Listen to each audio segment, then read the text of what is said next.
Good morning, good afternoon, or good evening, depending on where you're joining us from today, and welcome to this CM Crossroads Webcast Series event. The Software Engineering Dilemma. Does ALM apply to software-intensive product development? This broadcast is brought to you by CM Crossroads and is sponsored by MKS. I'm Patrick Egan, publisher of the Agile Journal and CM Crossroads. Well, in a few moments, Matt Klassen will join us to discuss why traditional ALM solutions fall short of meeting the challenges faced by today's software-driven engineering organizations. But before we begin, let me take care of a few housekeeping details. Our new livecast environment is intended to be completely interactive. We've redesigned the way we'll deliver online events of all kinds in the future. And the first thing you'll notice is our new event chat window that's down below this screen. This is where you'll ask questions of speakers and other attendees. We'll follow along with your questions as we go throughout the presentation, and we'll have a Q&A session later in the program when the speakers will respond to your questions as well. Also, you'll want to notice that there's a pop-out button that lets you pop out the chat window from this screen so it won't get hidden behind the slides. Also, if you want to expand this screen to get a closer look at any slides, just mouse over this window and you'll see a full screen button right there in the middle of the screen. Also, if you'd like to follow along at home, you can use the Facebook and Twitter buttons above this screen as well too. Don't forget to use the #CMCLC hashtag in your tweets. You'll see everyone else's posts in their Twitter chat role down here on the side of the screen as well. Also, if you'd like a copy of today's slides, just click on the Resources tab on the right side of the screen as well. You'll also see other files that are available for this webcast as well too. Well, let me introduce our speaker today. Joining us is Matt Klassen, Manager of Strategic Solutions for MKS. Well, Matt, if you're ready to go, I'm sure everyone else would like to hear you instead of me, so the floor is yours.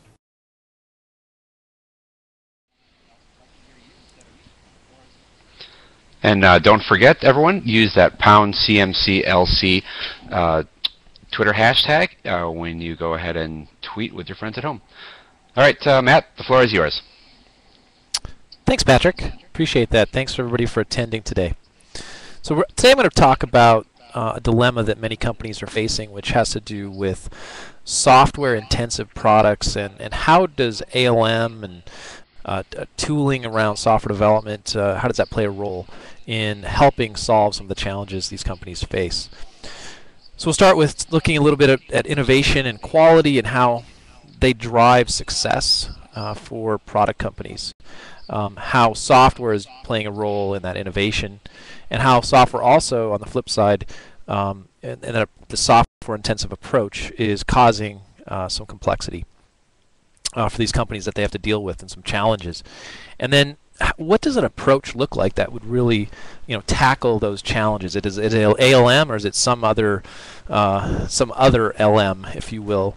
And then finally, we'll talk a little bit about some customer value delivered that MKS has brought to some customers, and hopefully that will resound with some of you. So innovation and quality are really the hallmarks for market-leading products.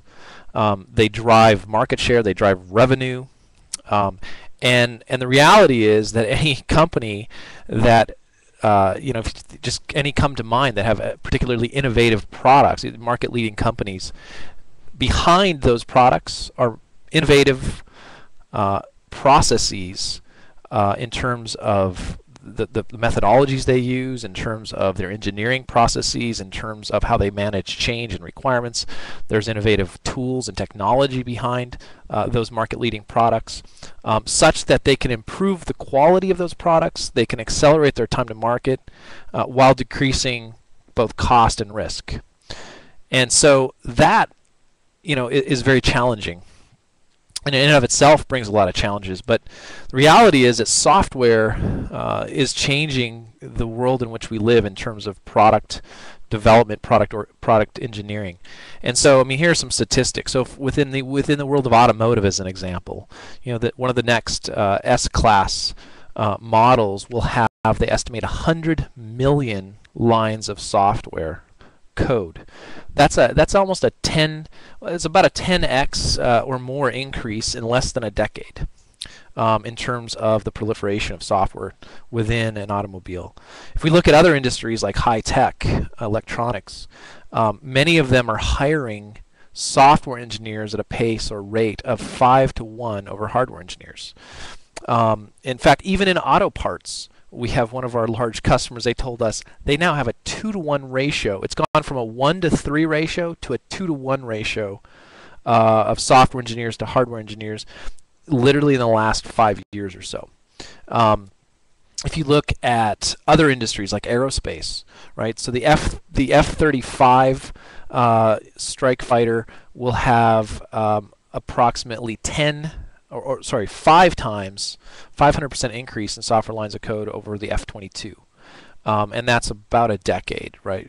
Difference in time there, span. And so, it's just rampant. In devices, including medical devices, companies are saying 70% of their product innovation is coming from software.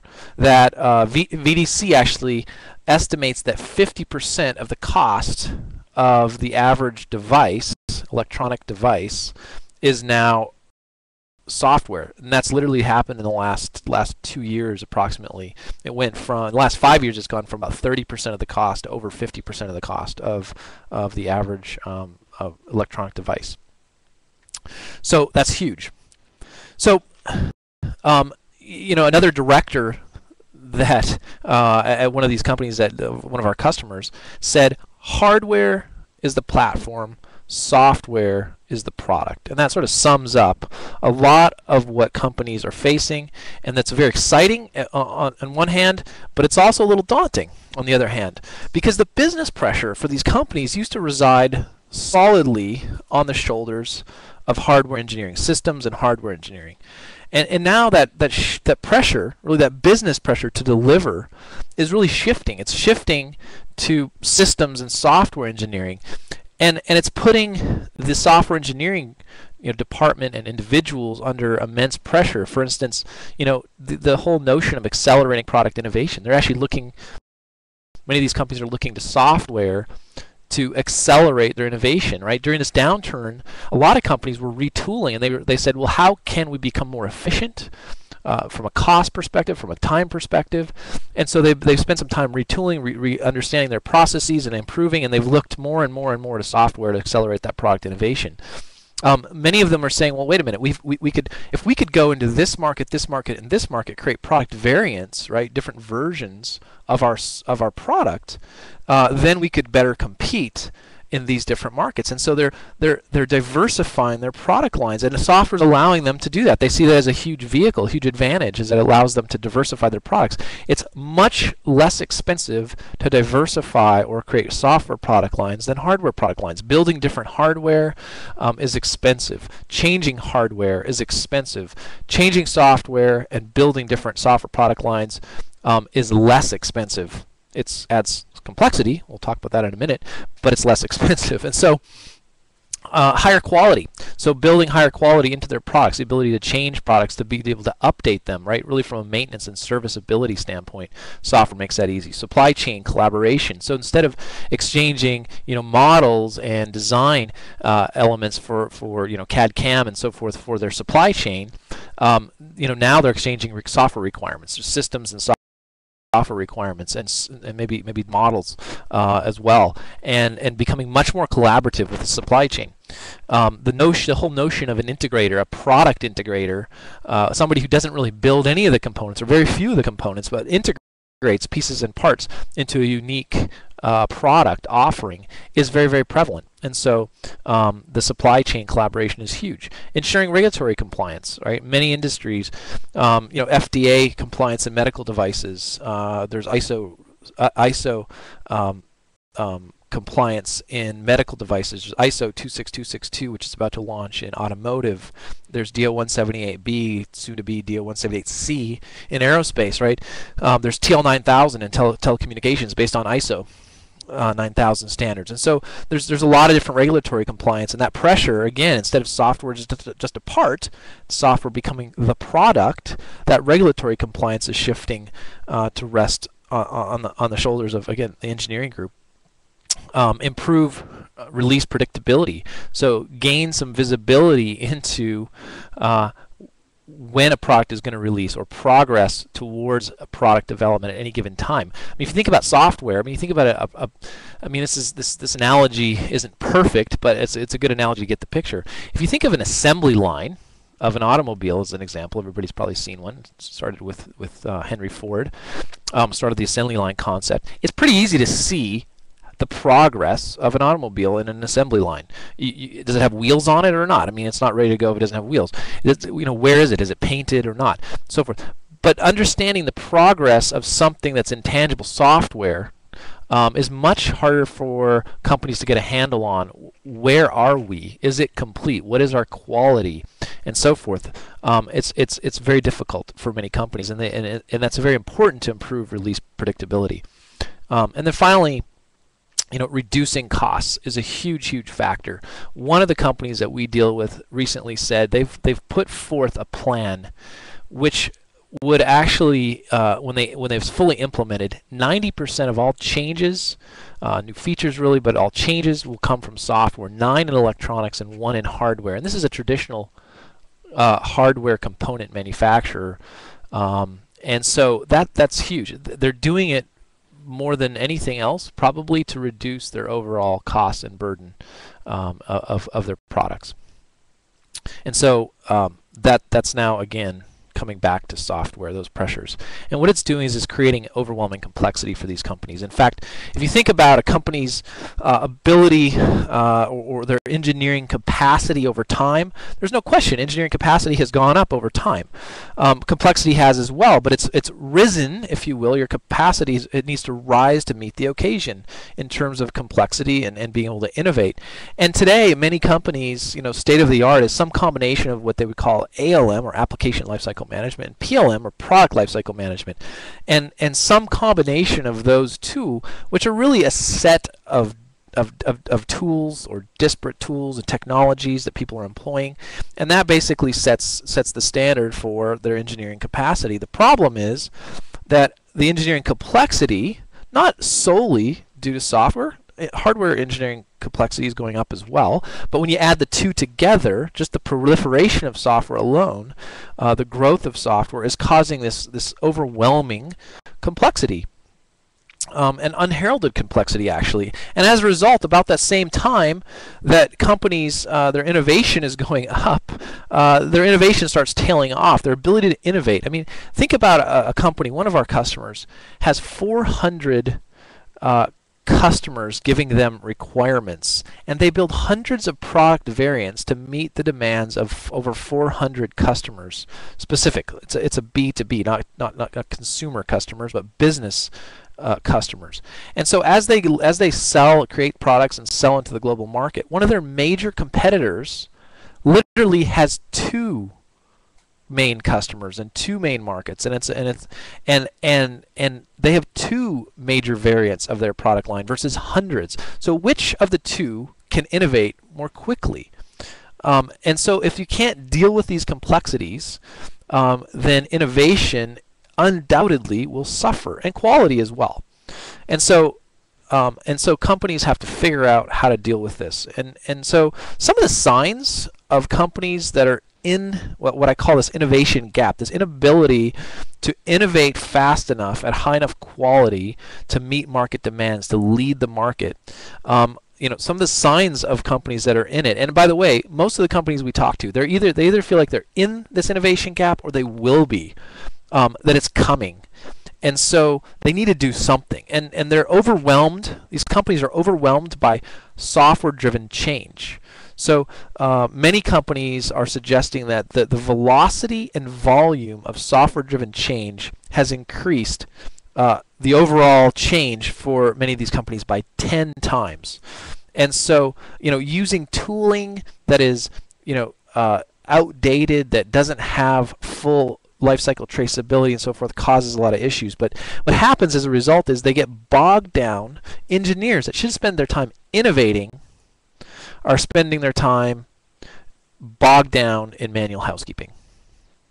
Management, in fact, for the whole team, all stakeholders, all team members, don't understand. There's no single source of truth. They don't have visibility into the product readiness, into progress, and therefore they're making decisions all the time about what's next, what's the priority, what they need to fix, what they need to build, which requirements have issues, which ones, and so forth. They're making these decisions all the time, but as a result, with lack of visibility, they're increasing the risk and cost, right? Inefficiencies. There's downstream rework that pops up, creating quality issues and so forth. And then finally, at the end of the day, they're unable to deliver those high quality innovative products to market fast enough. And so, if your company is dealing with these symptoms, if you will, it could be because you're having some issues in dealing with some of the complexities. And so let's talk about what are those things. What are those specific software driven challenges that really impede companies' ability to innovate? So the first is the inability to manage high velocity and software-driven change. I already talked about this a little bit. That was the first thing I listed as a symptom. But it's a reality for these companies. There's no question that companies are dealing with this. Many companies have an engineering change management process and or technology in place.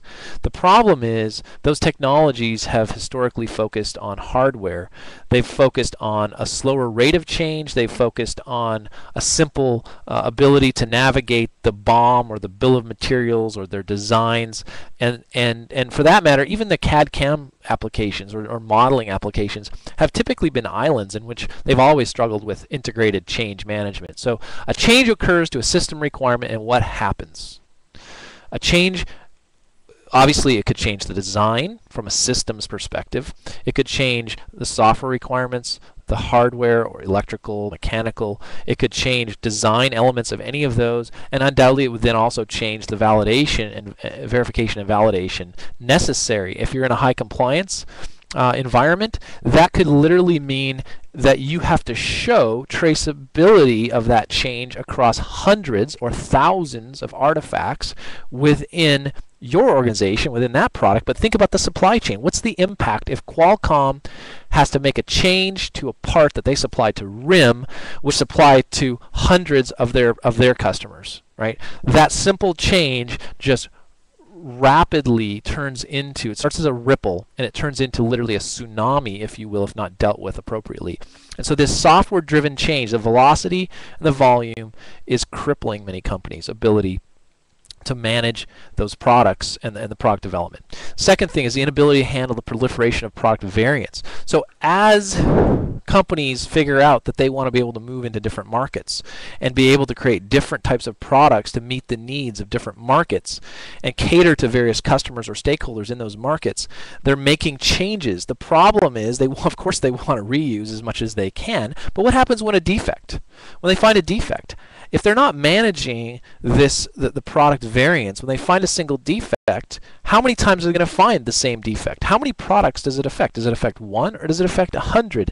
When they make the change and the fix, can they change it once and propagate the change and the fix throughout those 100 products, or do they have to do it manually, manage that manually, which creates a huge burden to these companies?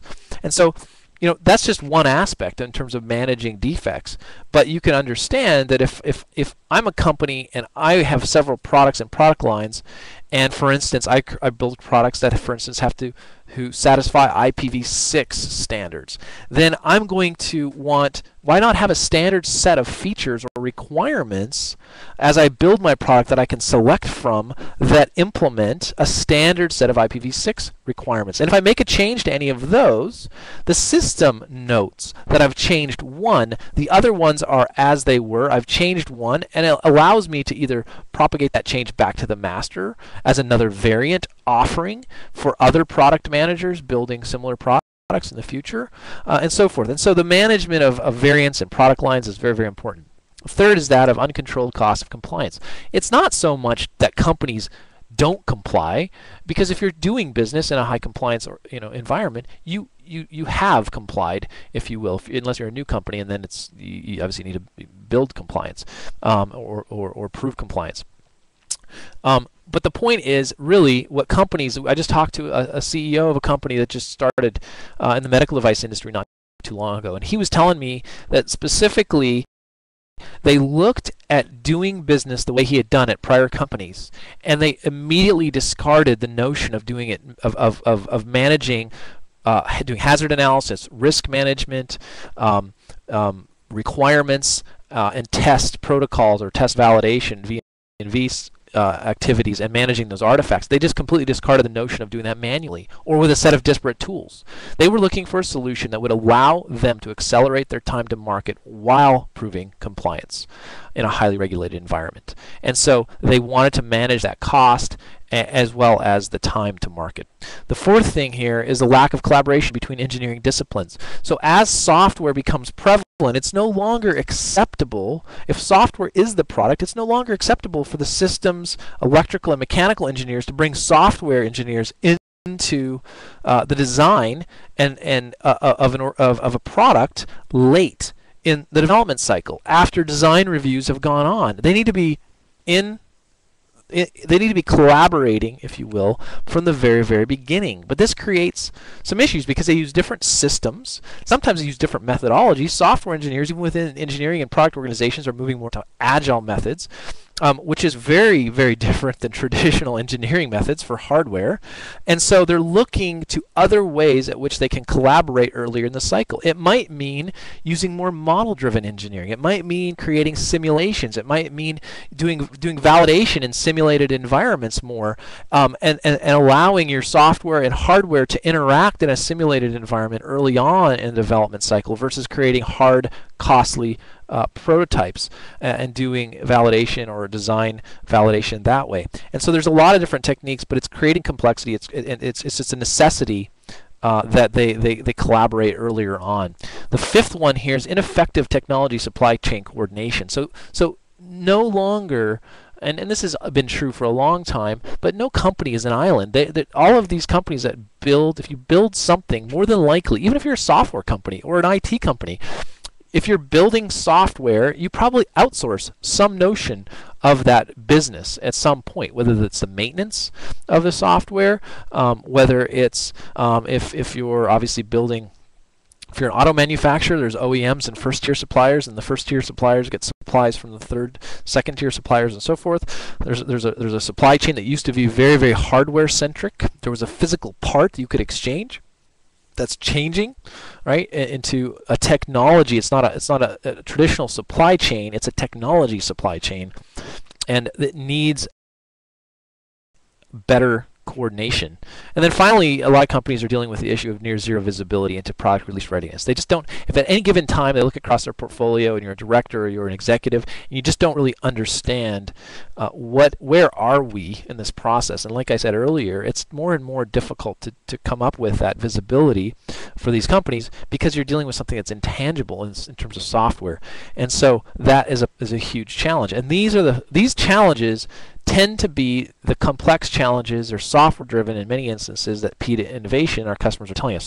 So my question to you, let's just take a quick poll. Maybe can we do that, Patrick, via even just chat? Which of these are most challenging for your organization?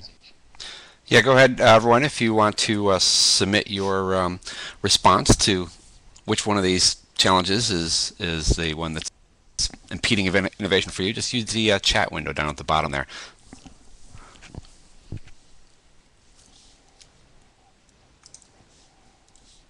I'll give everybody a couple minutes or not a couple minutes, a few seconds to finish typing in their choice.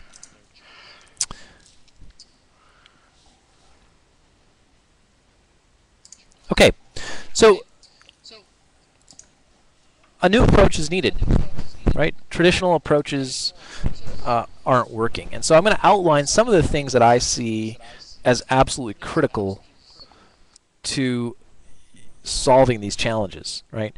These are critical capabilities, if you will, or characteristics of a system that need to be in place. So all engineering artifacts must be connected. It's not okay to have 15 different systems that have point-to-point integrations, but you have no end-to-end view of the artifacts and their traceability across the life cycle. That's not acceptable.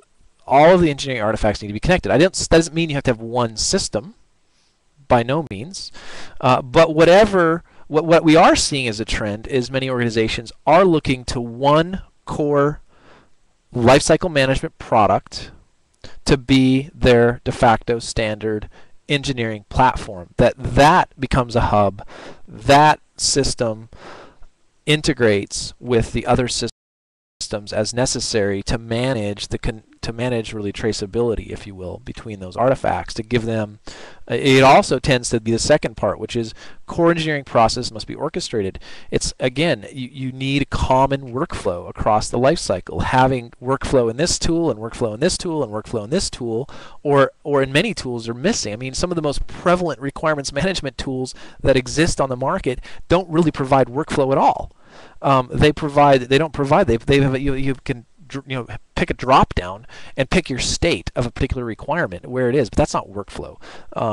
How do you handle FDA requirements as you're going through a change process of a requirement? How do you handle 21 CFR Part 11? Electronic signatures and so forth. How do you manage more formal processes or do that in a collaborative environment across the world? It's very difficult. Real-time visibility into release readiness is a necessity. So understanding where you are at any given point. And in fact, if you take those three bullets, and I'm going to talk about this in a minute, but really those are core aspects to what traditionally is called ALM, or Application Lifecycle Management. And so those things are absolutely critical. The fourth thing, collaboration across disciplines and organizations. Again, no longer is it okay just to provide a viable solution for just software engineering, or for just mechanical or electrical engineering, or just systems engineering. The tool sets, the processes need to become better integrated across those disciplines. It requires additional better collaboration. It requires the notion of a single source of truth for change, for requirements, for test, for compliance, for risk, so forth. Next, must integrate with existing tools and processes. So notice, although I am saying a single source of truth, what I'm not suggesting, again, is a single product and replace all the other products. So I am suggesting that you should have a single product you look to as the orchestration engine, if you will, which is more than just workflow, but it has to integrate with existing tools. No tool can do everything. No tool can do CAD and CAM, and can do for electrical, like ECAD or MCAD.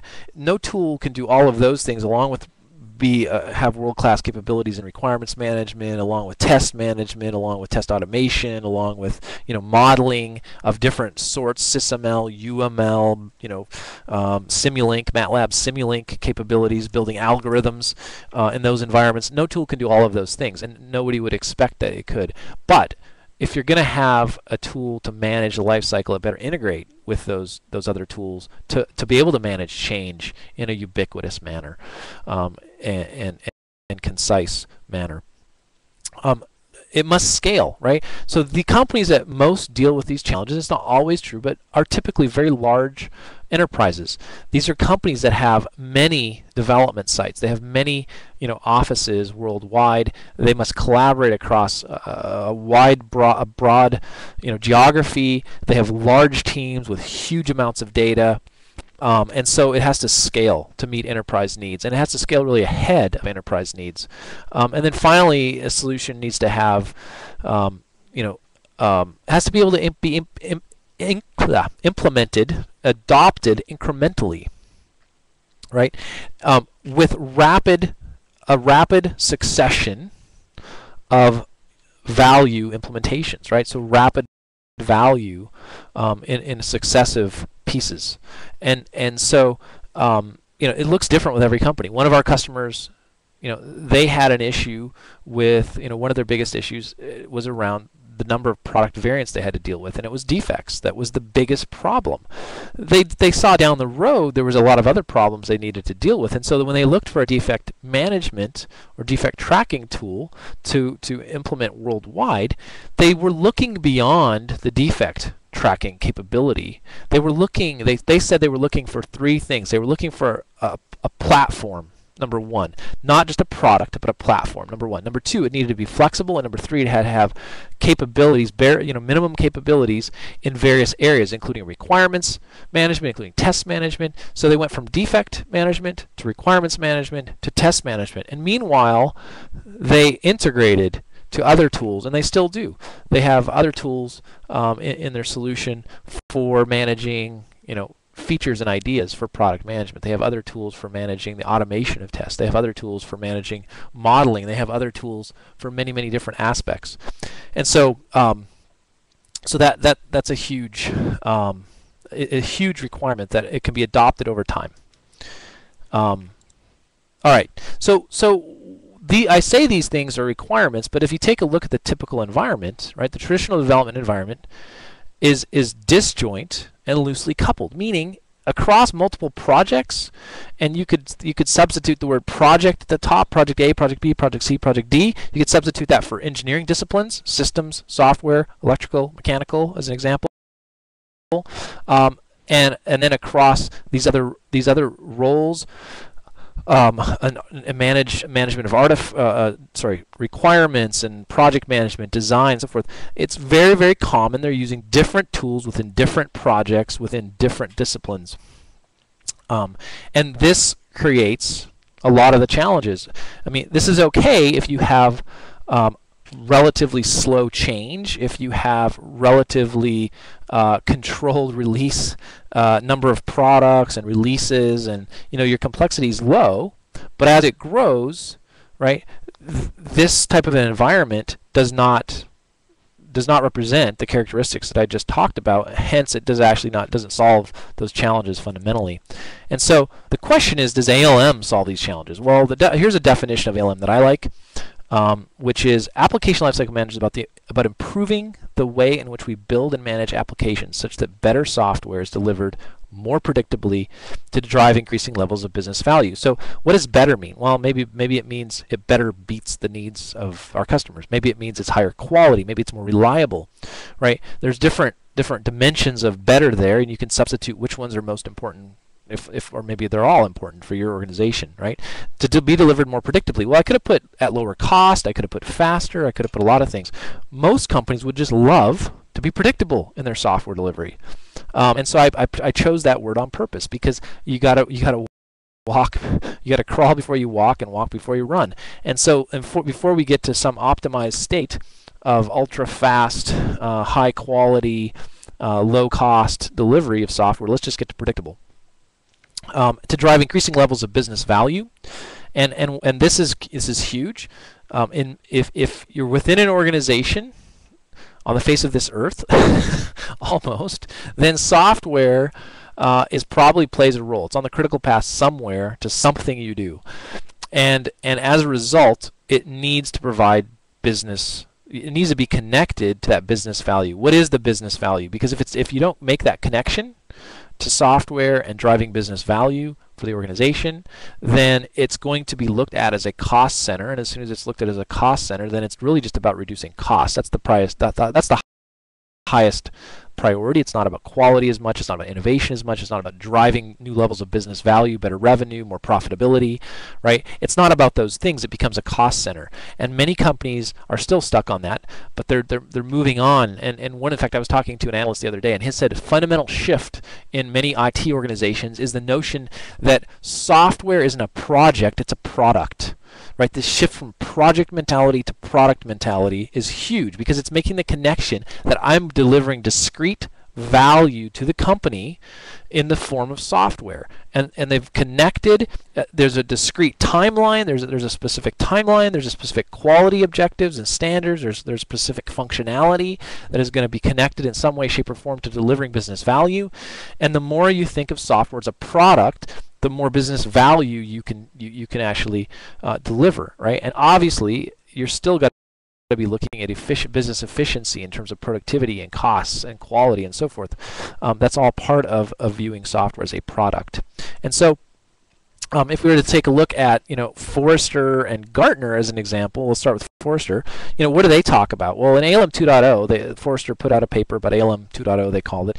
It was published a few years ago. It's had a couple revisions, but they really talk about three fundamental pillars, if you will, which are relationships of assets, process automation, and progress indicators, right? So if you really think about it, those map very well, surprise, surprise, to some of the key capabilities that I suggest they have to have. We have to be able to relate or trace across all artifacts. We have to be able to manage or orchestrate workflow in a common way, and we need to be able to understand progress. We need real-time release readiness, if you will, visibility. And so recently Dave West updated this with what he called ALM 2.0 Plus, and he included some capabilities from project management and collaboration, which are completely in order as well, and very, very important. And so it's Gartner's, if you look at Gartner's definition, then they really talk about ALM being about sharing information about artifacts, workflow system that describes a sequence of activities, and providing a data warehouse to capture information. Well, if you really think about it, again, those are very much in line with what Forrester is talking about. And so what's clear is there are many companies out there that only do agile, and they say they have an ALM. Well, that's fine if your company only does agile, but very few do true just agile. In fact, most organizations of any size, even if they're doing an agile transformation, number one, it's going to take years, so they're going to have traditional and agile at the same time. Number two, they won't end up with a textbook agile process. They're going to end up with a hybrid process of some sort, and that may not look the same for all projects or products or teams. And so the reality is you need a platform that satisfies these capabilities, and that is flexible in terms of its process. Other tooling claims to be ALM, but only does requirements management, or only does one aspect of what it's not about. What's clear is it's not just about managing requirements or just about managing test or code. It's bigger than that. And so, again, if we take a look at a traditional approach that I'm suggesting falls short, the traditional approach is, well, let's just standardize on change management and configuration management. We'll get a tool for change and configuration management, and we'll standardize on that. And that's going to help us, okay? And then they say, oh, well, let's get one for test management. Oh, let's get one for requirements management. But if you think about it, I'm on project A here. I'm delivering a product at the end of the day, and what I'm not doing in this definition of ALM and this traditional approach to ALM, what I'm not doing is I'm not unifying the artifacts for that particular product. I might be providing a standard way of managing requirements, and that might help us. I'm not saying that in and of itself wouldn't help at all, but it's not ALM. And so my view of ALM is, yeah, of course we want to unify the portfolio of products. We want to unify disciplines across engineering disciplines. But maybe more importantly, or at least as importantly, we need to be able to unify the artifacts and the roles within a given product or project team. And we need to be able to again, connect the artifacts. We need to be able to manage workflow. We need to be able to integrate in an open way with existing tools that are important. And so notice that I changed, for instance, requirements management, test management, and configuration management. I did suggest that a good solution should have some capabilities in those areas, and there should be some unification of requirements, test, and configuration management. And if it's in the core product or platform, that's a bonus. But at a minimum, it needs to be able to integrate with those other things and represent those things such that it can manage traceability and visibility and so forth. Okay, so how does this apply, then, this notion apply to product engineering?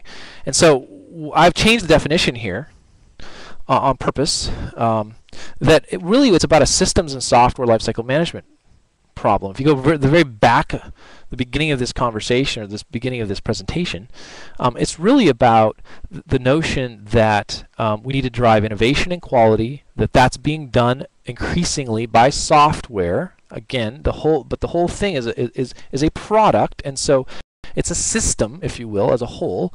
And so systems engineering plays a huge role in that.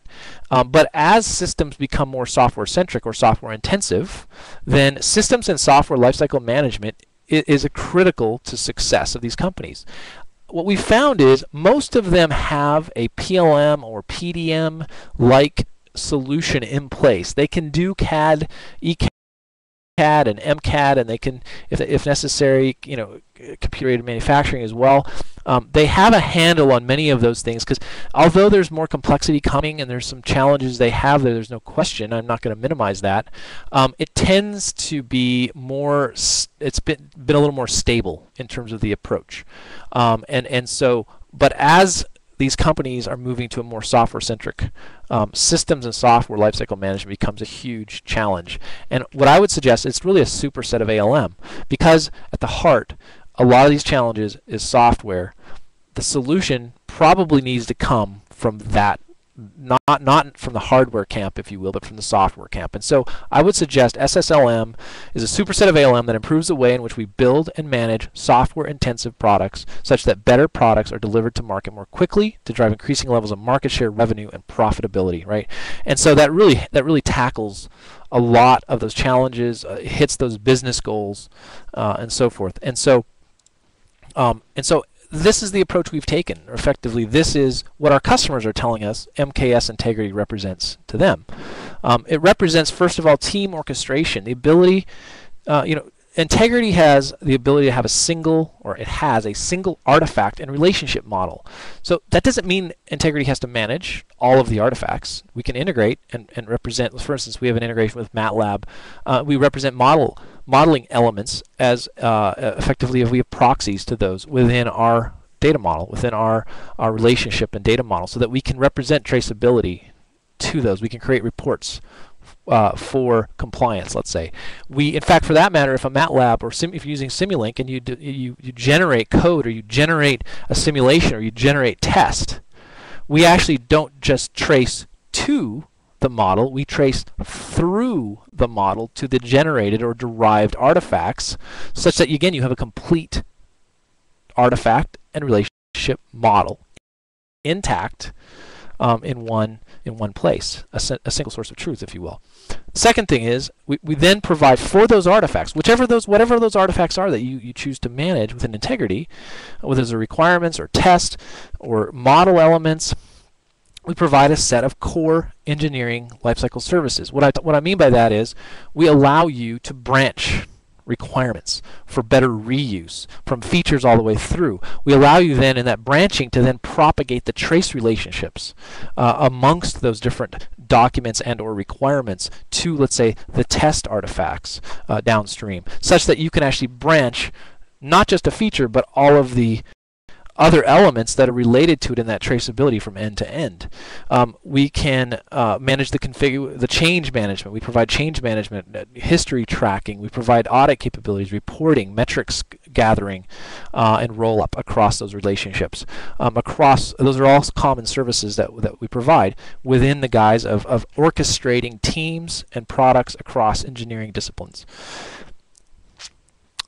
In addition, this is not a closed product.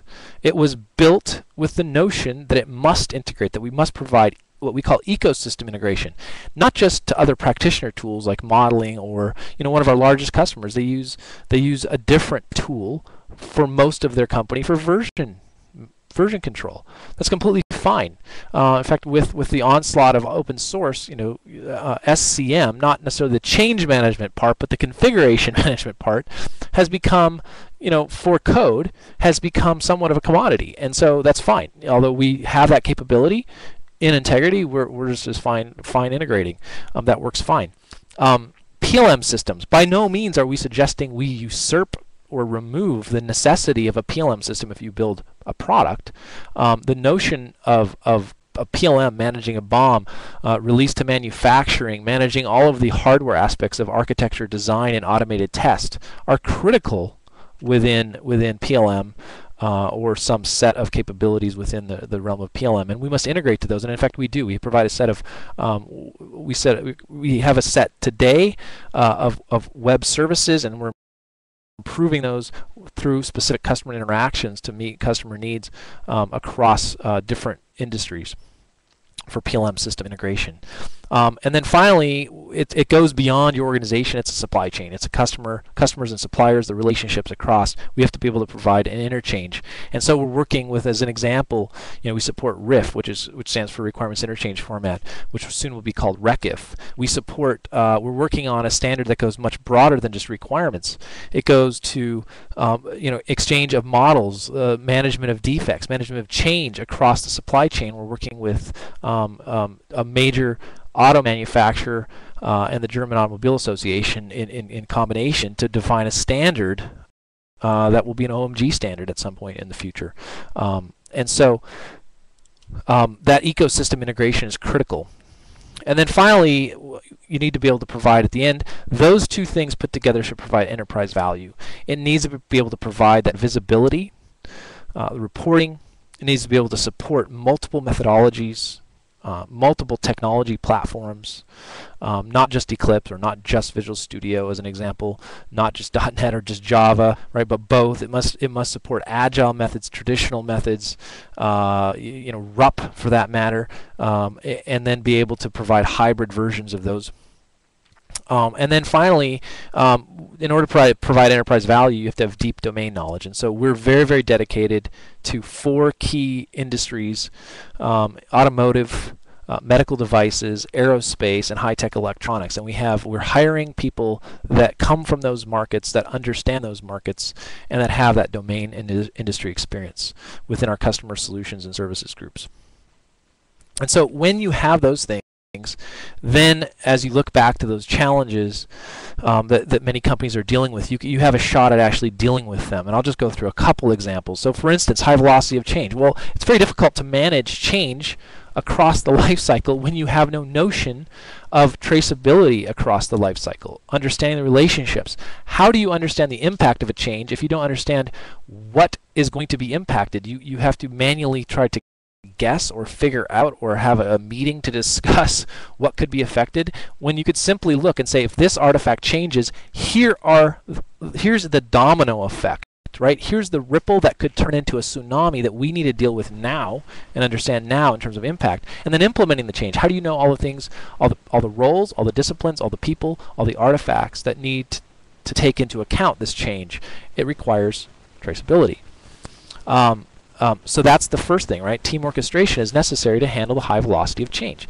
Ecosystem integration. Well, of course, that change could go past the tool that you represent. It could go past the central, even if you view it as an engineering platform, if you will, or a single product for engineering, there's going to be other tools that are integrated. If you can't integrate to those tools and understand traceability into those tools or those domains, then it's going to be hard to orchestrate that change successfully, rapidly across, again, whether it's into modeling or practitioner tools, PLM systems, or across the supply chain, right?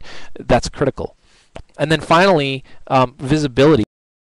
We need to understand the status of the change at any given time. We need to be able to provide reports on the quality, in terms of different indicators around quality, indicators around progress, different indicators in various areas. And so providing that enterprise value and visibility is critical as well to really managing that change.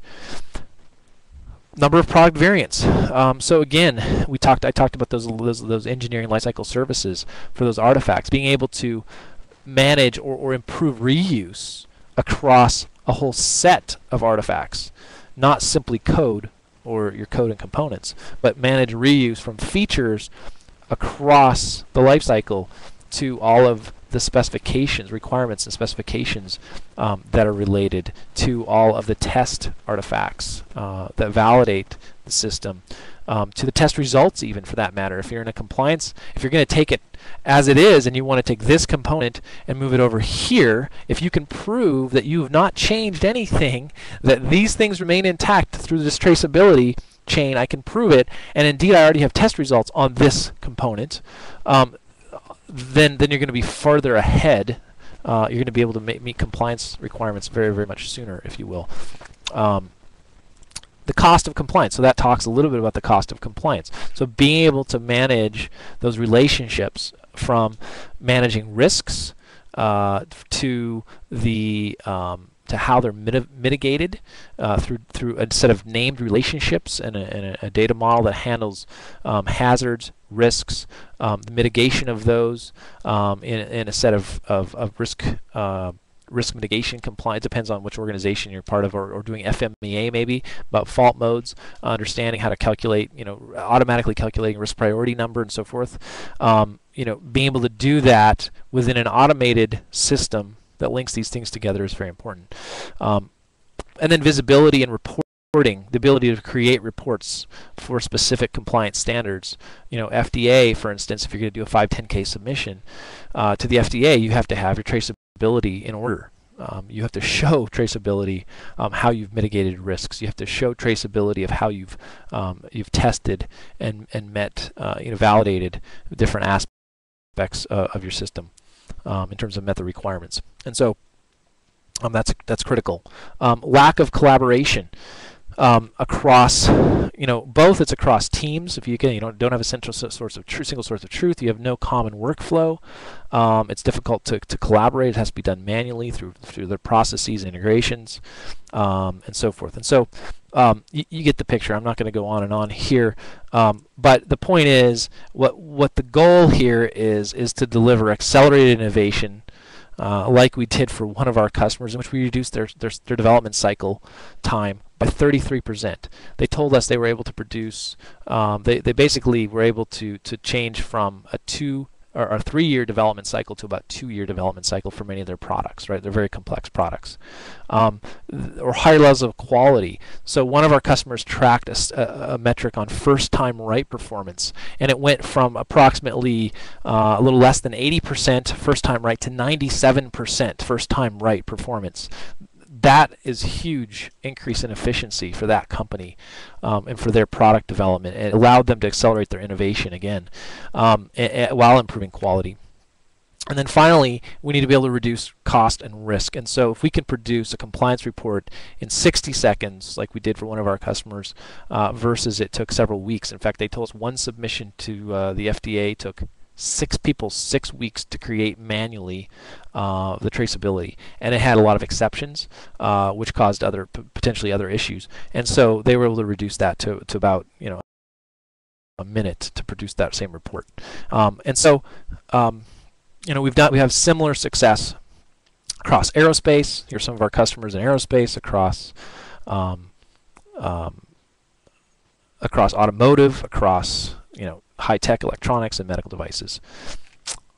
All right, so with that, let's open it up for some questions.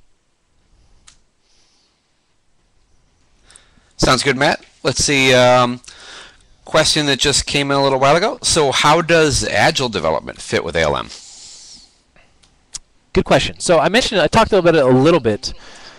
The notion of agile ALM is actually, I think in and of itself is a good notion. I just think that many organizations need to be careful about, being just agile or just traditional. I think the reality is, for most organizations of any size, that an agile transformation could be extremely worthwhile. There's huge benefits, but it could take months or years to make it, number one. Number two, it goes beyond the development organization. They need to understand how to manage the incoming demand. It goes all the way from idea management, if you will, and product management, all the way through to how they do release and validation and test. And all of those organizations and groups need to collaborate. And so what it really says to me is that you need to have a platform that's flexible. You can modify the process over time, become more and more agile in your processes over time. That traceability being automated is even more critical. And so a lot of these characteristics fit right in with the notion of an agile transformation for product engineering companies especially. And in fact, we have implemented it for many. Alrighty. So again, everyone, if you have a question for Matt, go ahead and use the live cast event chat box down at the bottom of the screen. So Matt, you mentioned some standards for exchanging software artifacts between organizations. What are they? So yeah, good question. So I mentioned RIF as one of them. RIF stands for Requirements Interchange Format. It's a standard that was developed by the automobile industry, mainly in Europe. and they used it for interchanging requirements. The problem is that many of these companies are needing to go beyond just interchanging requirements to interchanging, like I said, models and other artifacts, and being much more collaborative in the design, both requirements, design, testing, validation, change, defects, really across the entire life cycle. And so we're working right now on a standard, another standard, and it's yet to be named, if you will, that will automate significantly the exchange. It will actually take advantage of RIF and some other standards, but automate the exchange of lifecycle artifacts from beginning to end of lifecycle across the supply chain. Alrighty, so Matt, what do you see in the future for Agile ALM? So, like I mentioned, I think what's happening is we've had a set of vendors, if you will, that have catered to Agile, and some of the leading vendors there have moved off of what I would call textbook Agile to start blurring the lines a little bit in terms of lifecycle management and doing more and more and more for managing change and managing defects and managing test and managing other aspects of lifecycle, because as companies have gotten, as Agile's been adopted by more sophisticated organizations to larger organizations, traditional textbook Agile hasn't scaled, and so those traditional vendors are trying to, if you will, beef up their products, to improve their products, to become more like ALM products. On the other hand, vendors, about 2 years ago, we implemented our first Agile development template within or solution within Integrity, and Forrester, I think, has done one of the most comprehensive evaluations of Agile development tools in the market, and we ranked neck and neck with one other company as having the best current capability for Agile development tools, out there. And so you're seeing traditional ALM vendors very, very much moving towards the Agile market or embracing Agile. And so I think it depends on the size of organization. It depends upon, but what I am seeing is whatever solution you go with, you need to think about the future. You need to think about a solution that's going to be flexible, that's going to provide for your current needs as well as future needs, and it's not going to be just Agile textbook. It's got to scale with your organization. Alrighty, sounds good. Well, what you've been explaining kind of sounds like an all or nothing type of solution, and some people have a lot of tools in place already. So how can they take advantage of a product like this? So yeah, absolutely. That's a critical component. And so when people have looked at, said, oh, you have one product, Integrity, they have thought the notion of, oh, so I have to buy everything, and I have to do everything day one, and it's absolutely not the case.